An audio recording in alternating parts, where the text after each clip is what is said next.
muuqaalkan waa muuqaal shucuurtaada kicin doona. ninkan aad u jeedaan ee sii jeedo boorsada wata waa nin u dhashay wadanka Imaaraadka.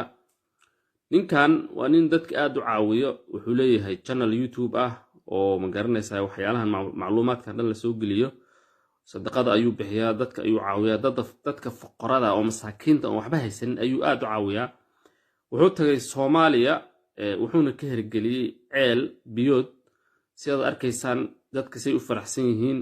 ceelka biyihii markii riigga la qoday ee biyihii la soo saaray, dadka meesha isugu yimaadeen, farxaddii waxa waaye aad iyo aad bay u kala bateen. waa dareemi kartaa dad jooga meel bilaa biyo ah oo aanan biyo haysanin ee biyo loo soo saaray. run ahaantii farxaddooda lama soo koobi karo. aad iyo aad bay kuu soo jiidanaysaa markaad muuqaalkan daawato. waa muuqaal aad iyo aad cajiib u ah. wallaahi waa ku farxay markaan arkay, waa aad buu ii soo jiitay. dadku ilaahay wax siiyey, ilaahay dhaqaalaha siiyey, waa inay dadka aan waxba haysanin caawiyaan, ma aha inaad kaligaas